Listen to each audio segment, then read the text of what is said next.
1990.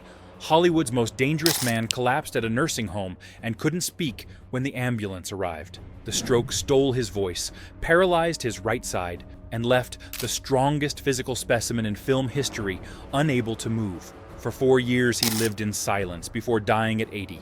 The circus acrobat who flew 50 feet in the air. The fighter who held his business partner out a 15th-floor window to win an argument. The revolutionary who broke the studio system. The activist Malcolm X, exposed for reading a censored speech at the March on Washington. The lover who destroyed his wife while keeping a mistress for 20 years. The target of an FBI file that tracked his politics and sexuality for 3 decades. Hit by cars 8 times as a kid in East Harlem, he learned violence was the only language that mattered, and he spoke it fluently until his body betrayed him.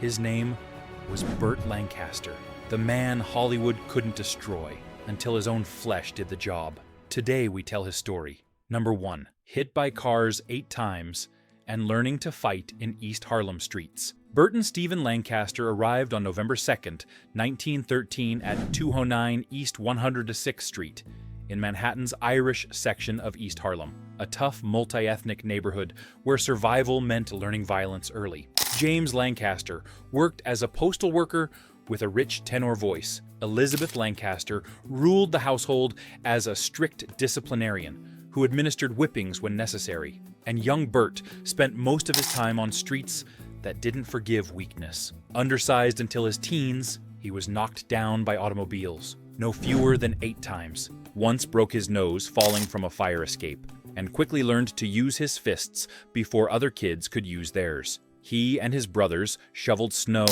sold newspapers outside Macy's, and shined shoes to help the family survive during years when a postal worker's salary couldn't feed everyone. Elizabeth Lancaster died of a cerebral hemorrhage before Burt graduated from DeWitt Clinton High School, a traumatic loss that biographers believe shaped his complex emotional nature and his inability to show vulnerability for the rest of his life. The street kid secretly loved opera and wanted to become an opera singer, not an actor, spending hours reading books while his friends fought on corners. NYU offered him a basketball scholarship, proving the undersized kid had grown into an athlete, and he attended for 2 years before dropping out in 1932 to pursue something impossible for a 19-year-old with no money and no connections. Number 2, the $5 a week circus acrobat who learned to fly. 19 years old in 1932, when Lancaster dropped out of NYU and formed an acrobat duo called Lang and Cravat with Nick Cravat, a muscular, pint-sized friend from the Italian section of East Harlem he'd known since age 9. The two had met at Union Settlement House, where an Australian gymnast named Curly mesmerized them with horizontal bar tricks, planting dreams of flying through the air while the depression crushed everyone around them. 34 weeks rehearsing in a New York gym, barely eating, perfecting moves that would either make them professionals or kill them during the attempt. And they traveled to St. Petersburg, Florida, in a recalcitrant jalopy to join the K Brothers Circus. Their pay was $5 a week and board during the depths of the Depression, when men with college degrees were jumping from buildings. And they performed horizontal bar and trapeze acts while touring vaudeville circuits across America. The WPA Federal Theater Project Circus Unit hired them from 1935 to 1938, government work that kept them alive during years when circuses were collapsing. Lancaster married June Ernst in 1935, daughter of a renowned female aerialist and an accomplished trapeze artist herself, and the marriage lasted barely a year before ending in divorce that some sources date to 1936, and others claim happened as late as 1946. In 1939, Lancaster sustained a hand injury that forced him to abandon circus work with what he called great regret, and some sources suggest he faced finger amputation if he continued performing.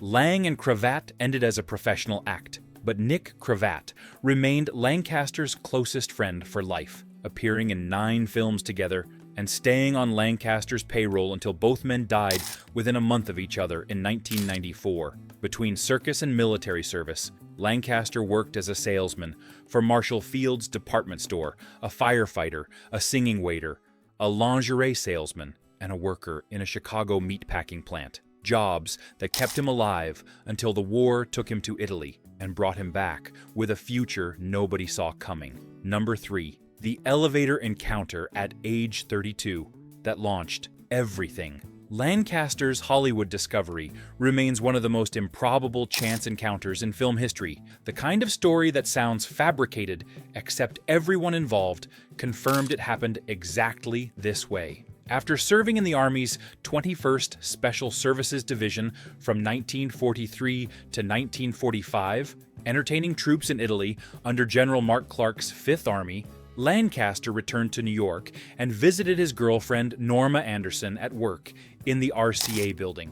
A small man named Jack Malore stared at Lancaster in the elevator. Associate to producer Irving L. Jacobs, who'd been searching for a big-framed actor to play a tough-minded sergeant. When Malore asked if Lancaster was an actor, Lancaster replied he was a dumb actor, meaning he performed without words, as an acrobat who'd never spoken a line on stage. Minutes later, Lancaster found himself invited to audition for the Broadway play A Sound of Hunting, and after just 3 weeks of rehearsals, he opened on November 6, 1945, at age 32, with zero acting training or experience beyond entertaining soldiers in Italy. The play flopped after only 3 weeks, but Lancaster's performance attracted 7 offers from major Hollywood studios, and agent Harold Hecht made him an offer he couldn't refuse: the chance to become a producer within 5 years, if he signed the right contract.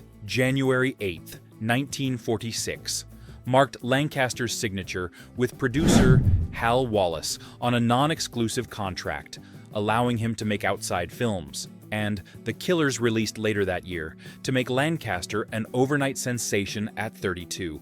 Critics called him a brawny Apollo and a brute with the eyes of an angel, and one vintage magazine noted that the amazing thing about those first reviews was that most every one of them spoke of the ease of his first performance. The circus acrobat, who'd earned $5 a week, now commanded attention as Hollywood's newest star, and within 2 years, he'd start dismantling the studio system that created him. Number 4. The revolutionary producer who broke Hollywood's power structure. Lancaster didn't just want to be a star, he wanted to own his work in ways the studio system never allowed. Just 2 years into his film career, he and Harold Hecht formed a production company that evolved into Hecht Hill Lancaster by 1955. From 1954 to 1959, HHL ranked as the biggest independent production unit in Hollywood, and they proved independence could beat the studios at their own game. Here's how they did it. Marty in 1955 cost $250,000 to produce, earned $2 million, and won both the Best Picture Oscar and the Palme d'Or at Cannes, the little film that humiliated every major studio. Trapeze in 1956 became one of the 3 highest-grossing films that year.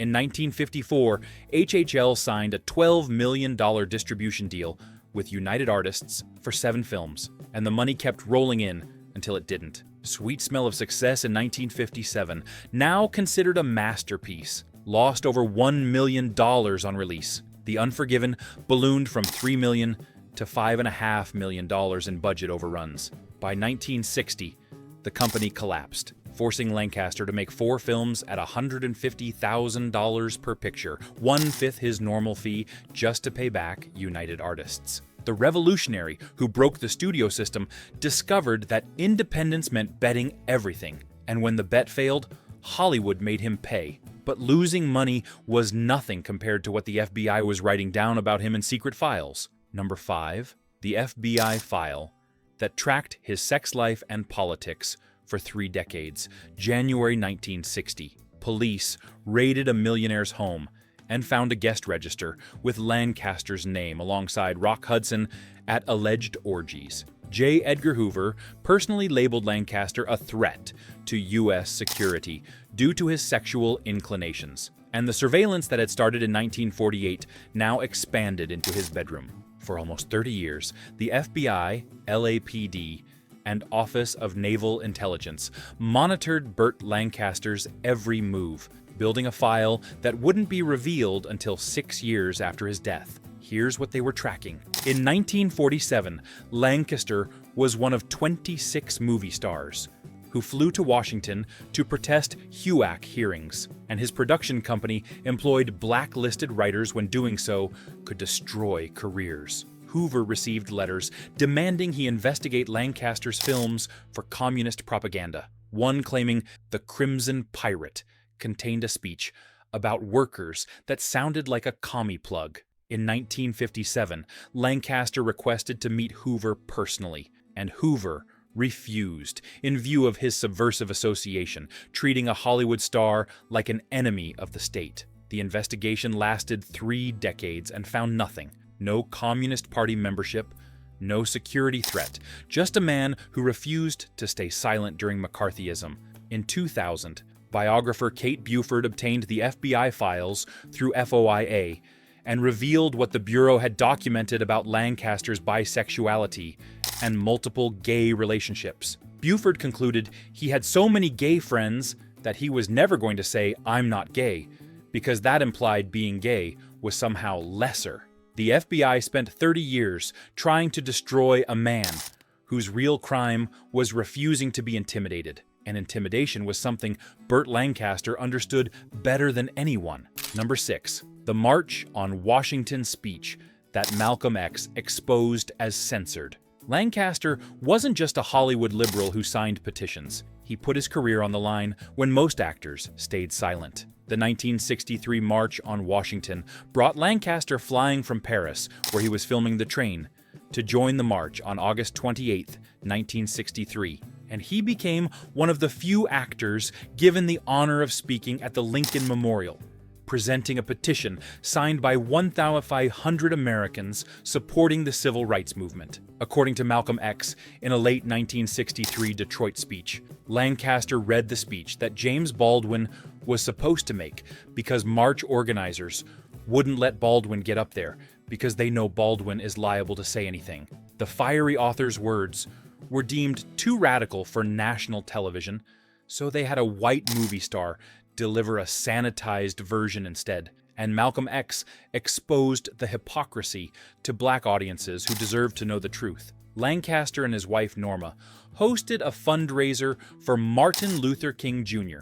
and the SCLC ahead of the march, and Norma remained a lifelong NAACP member when membership meant FBI surveillance. Lancaster turned down the lead role in Patton in 1970 due to anti-war sympathies, later saying he believed that war was a mistake, and he helped pay for the defense of Private Billy Dean Smith, an African-American soldier accused of fragging 2 officers in Vietnam in 1971, giving $3,000 to defense attorneys to hire ballistics experts. Smith was acquitted. In 1973, Lancaster was named on President Richard Nixon's enemies list, one of 575 people targeted alongside Paul Newman, Gene Hackman, and Hugh Hefner, proof that speaking truth to power meant making powerful enemies. In 1988, at age 74, he appeared in ACLU television ads declaring, "I'm a card-carrying member of the ACLU.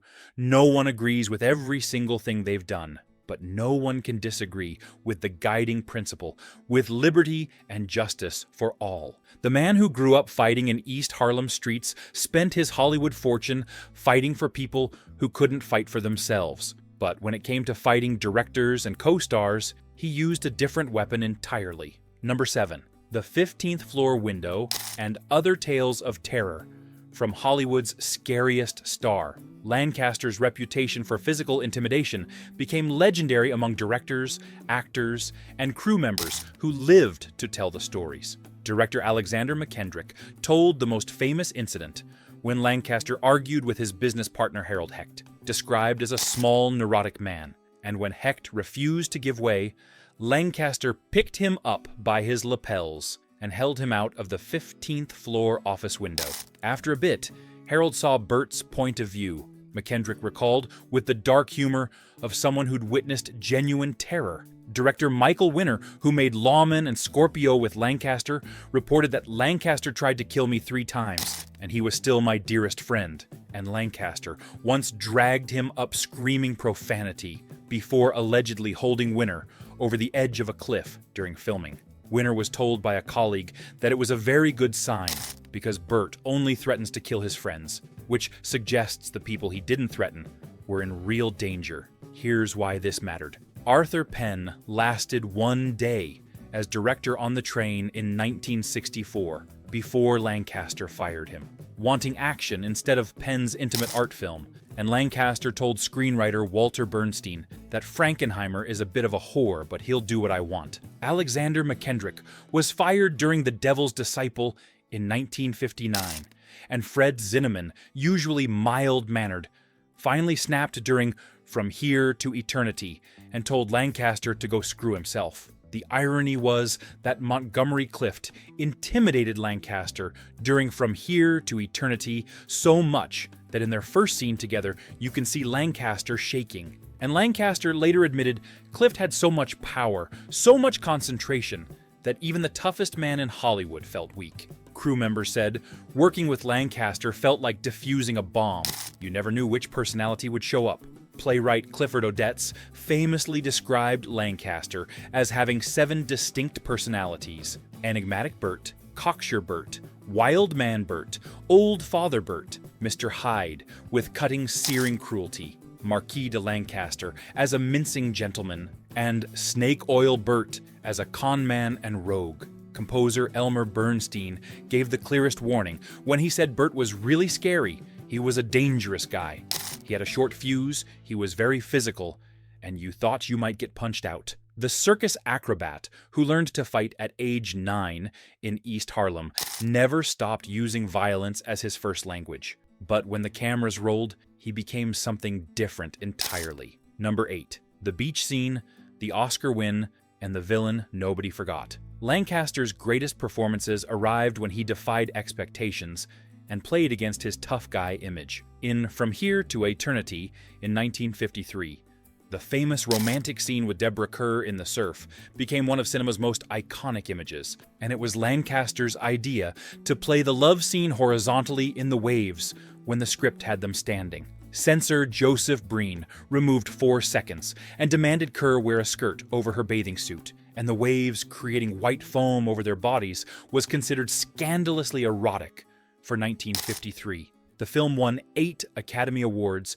including Best Picture. Lancaster earned his first Oscar nomination, but he and co-star Montgomery Clift split the vote and allowed William Holden to win for Stalag 17. Elmer Gantry in 1960 brought Lancaster the Academy Award for Best Actor, playing a charismatic charlatan evangelist and conman, and his acceptance speech lasted just 32 seconds. When Miss Garson handed me this, she very graciously said, "So well earned. Right now, I feel so happy that I want to thank all the members of the Academy who did not vote for me." Sweet smell of success. In 1957 gave Lancaster his portrayal of J.J. Hunsaker, a vicious, power-hungry gossip columnist based on Walter Winchell, and director McKendrick used Vaseline on Lancaster's glasses to give him a perpetually blank gaze while manipulating his intimidating presence. The film lost over $1 million initially, but became a Criterion Collection masterpiece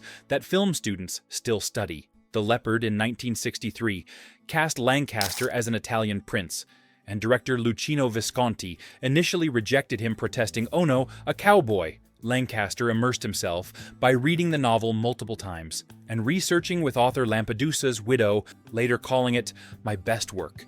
And Visconti, the finest director I've ever worked with. During the climactic 45-minute ballroom scene that took 48 days to film, Lancaster masked severe knee pain during the waltz sequences, and the film won the Palme d'Or at Cannes. 85 to 87 films over 45 years, 4 Oscar nominations with 1 win, 2 BAFTA wins, 1 Golden Globe, 1 Silver Bear, 1 Volpe Cup, and AFI ranked him number 19 of the greatest male stars of classic Hollywood. His star became the first placed on the Hollywood Walk of Fame, proof that even Hollywood's most dangerous man could be honored when his performances transcended his reputation. But off-screen, he was destroying the woman who loved him most. Number 9. The 20-year mistress, the alcoholic wife, and the pitcher broken over his head. Lancaster married Norma Anderson on December 28, 1946, in Yuma, Arizona, to avoid California's 3-day waiting period, and the studio announced she was a young war widow with a small son. Baby James had actually been born June 30th, 1946, before the marriage, and Lancaster had been trying to raise money for an abortion, but Norma's Catholic faith forbade it. They had 5 children together: James, Bill, Susan, Joanna, and Sigel. The affair started immediately. Marlene Dietrich, while Norma was pregnant in New York. Shelley Winters for 2 years, ending only when Winters learned Norma was pregnant again. Joan Blondell, Yvonne DiCarlo, Deborah Kerr, and others filled the decades between. And then came Jackie Bone. In 1964, Lancaster met Jackie Bone, a hairdresser, while filming The Hallelujah Trail, and their relationship lasted 20 years into the mid-1980s. The relationship was stormy, and once they argued in a restaurant, and Bone broke a pitcher over his head, proving Lancaster had finally met someone as violent as himself. In 1973, Lancaster and Bone moved to Rome together, where he learned Italian and cooked spaghetti, while his wife back in America tried to find solace by excessively consuming alcohol. Here's what that meant for Norma. Lancaster and Norma separated January 4, 1966, and divorce finalized June 27, 1969, with community property valued at over $2 million divided between them. Lancaster was reportedly uncomfortable around her afterward, but always watched out for her. Guilt being easier than actual presence. Norma died July 21, 1988, at age 71, and the official causes were pneumonia and stroke, but her death certificate revealed alcoholic liver disease. A friend said she was as hopeless an alcoholic as you could ever run into towards the end. Son Bill Lancaster became a screenwriter, penning The Bad News Bears in 1976, and the Walter Matthau character, a charismatic misanthrope, was reportedly based on his father Burt. The man who held business partners out of windows destroyed his wife, slowly, over 23 years of marriage. But his own body was about to deliver the cruelest punishment of all. Number 10. The cruelest irony for a man who was the strongest physical specimen Hollywood ever saw. For a man whose career was built on physical prowess, the ending arrived with devastating appropriateness. At age 41 to 43, Lancaster performed nearly all his own trapeze stunts in trapeze, and at age 50 to 51, he jumped on and off moving trains in the train. At age 52 to 54 in The Swimmer, he appeared in only swim trunks for 95 minutes, despite being terrified of water and needing swimming lessons before filming. Director John Frankenheimer said Burt Lancaster was the strongest man physically I've ever seen. He was one of the best stuntmen who ever lived, and nobody who worked with Lancaster ever disputed that assessment. In January 1980, Lancaster nearly died during routine gallbladder surgery, requiring 11 hours instead of the expected 5, and spending 2 days in intensive care. In 1983, at age 69, he suffered 2 minor heart attacks, followed by emergency quadruple coronary bypass surgery lasting 7 hours at Cedars-Sinai, forcing him to turn down starring roles in Kiss of the Spider Woman, Maria's Lovers, 1990.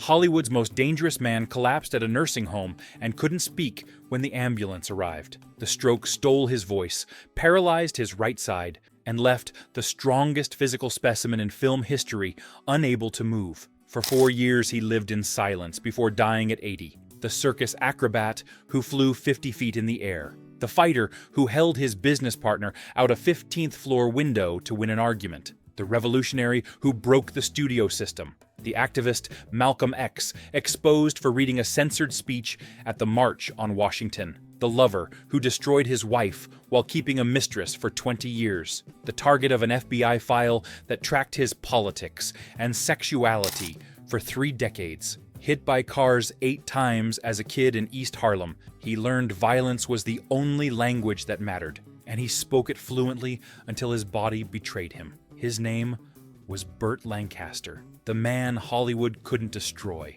until his own flesh did the job.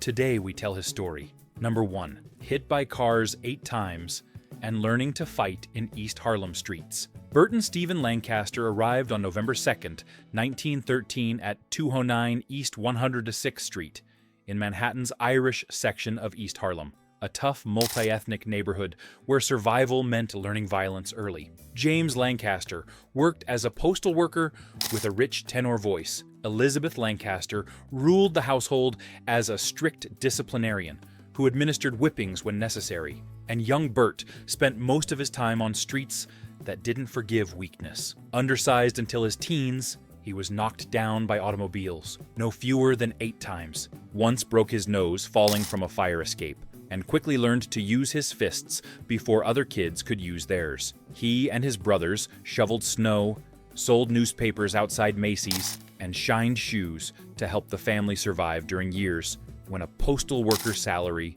couldn't feed everyone. Elizabeth Lancaster died of a cerebral hemorrhage before Burt graduated from DeWitt Clinton High School, a traumatic loss that biographers believe shaped his complex emotional nature and his inability to show vulnerability for the rest of his life. The street kid secretly loved opera and wanted to become an opera singer, not an actor, spending hours reading books while his friends fought on corners. NYU offered him a basketball scholarship, proving the undersized kid had grown into an athlete, and he attended for 2 years before dropping out in 1932 to pursue something impossible for a 19-year-old with no money and no connections. Number 2, the $5 a week circus acrobat who learned to fly. 19 years old in 1932, when Lancaster dropped out of NYU and formed an acrobat duo called Lang and Cravat with Nick Cravat, a muscular, pint-sized friend